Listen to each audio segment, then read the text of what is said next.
what value of k will the system of equations x plus 2y equals to 5 and 3x plus ky minus 15 equals to 0 has number 1 a unique solution and number 2 no solution। CBSE 2001 में पूछा गया सवाल है, तो इसको solve कैसे करेंगे ये देखते हैं। तो सबसे पहले बच्चों इसके स्टैंडर्ड फॉर्म को लिख लेते हैं।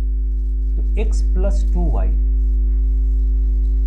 माइनस 5 इक्वल्स टू 0, ये फर्स्ट इक्वेशन को हम लोग इस तरह से लिख सकते हैं, मतलब कांस्टेंट को हम लोग एक तरफ रखेंगे। उसी तरह से सेकंड इक्वेशन को अगर लिखते हैं तो कुछ ऐसा लिखेंगे 3x plus ky minus 15 equals to 0। तो इन दो इक्वेशंस को हम लोग स्टैंडर्ड फॉर्म में लिख चुके हैं। अब यूनिक सॉल्यूशन क्या होता है? यूनिक सॉल्यूशन कहने का मतलब होता है कि इन दो लाइंस का अगर ग्राफ ड्रॉ करें तो ये किसी एक पॉइंट पे इंटरसेक्ट होगा, जो कि एक कॉमन पॉइंट है एक्स वाई मान लेते हैं, ठीक है। तो हमेशा यूनिक सॉल्यूशन में क्या होगा कि लाइंस आपस में कहीं ना कहीं इंटरसेक्ट करेगा। नो सॉल्यूशन में क्या होता है, लाइंस आपस में इंटरसेक्ट नहीं होगा। तो ये कंडीशन है नो सॉल्यूशन के लिए। और यूनिक के लिए क्या है कि दोनों लाइंस आपस में इंटरसेक्ट होगा। तब इसके लिए मैथमेटिकल कंडीशन क्या है, तो पहले उसको लिख लेते हैं, फिर समझते हैं। a1 upon a2 equals to b1 by b2, ये बराबर नहीं होना चाहिए। कहने का मतलब है कि a1 a2 क्या है, x का कोफिशिएंट, और b1 b2 क्या है, y का कोफिशिएंट। तो ये दोनों आपस में बराबर नहीं होना चाहिए, तब लाइंस आपस में इंटरसेक्ट होगा। अब बस कंडीशन को हम लोग लिख लेते हैं यहाँ पे, 1/3 should not be equal to 2/k। यहाँ k का वैल्यू ही हम लोग को फाइंड करना था। यहाँ से अगर क्रॉस मल्टीप्लाई करें तो k का वैल्यू कितना आएगा सामने, 6। तो k का वैल्यू अगर 6 ना हो तो ये दोनों इक्वेशन आपस में सॉल्व होने के बाद एक यूनिक सॉल्यूशन जरूर देगा। k का वैल्यू 6 नहीं होने का मतलब हम लोग k के जगह पे 1 रख सकते हैं, 2 रख सकते हैं, 3, 4, 5, पर 6 नहीं रख सकते हैं, ठीक है।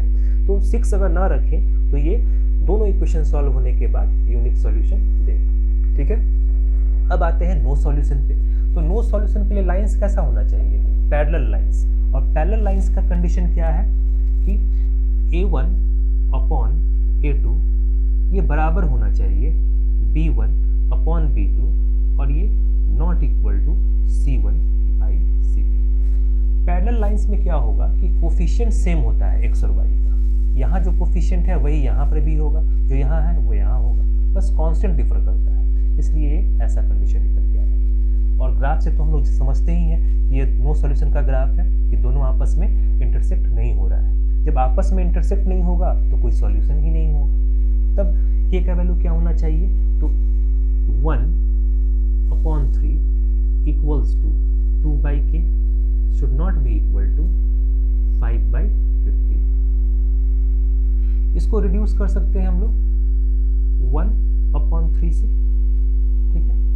अगर इन दो को सॉल्व करें तो k का वैल्यू कितना होना चाहिए, 6, और इन दो को अगर सॉल्व करें तो k का वैल्यू कितना होना चाहिए, नॉट इक्वल टू 6।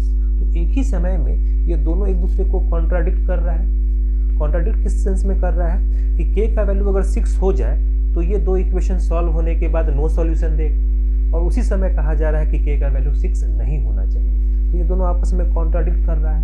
तो हम लोग कह सकते हैं कि k का वैल्यू कुछ भी रखें, कुछ ना कुछ सॉल्यूशन जरूर आएगा। ऐसा कोई k का वैल्यू नहीं रख सकते हैं जिसके लिए नो सॉल्यूशन हम लोग को मिले, ठीक है। तो CBSE 2001 में पूछा गया सवाल है और अच्छा सवाल था ये। तो इसको बच्चों हम लोग इस तरह से सॉल्व करेंगे।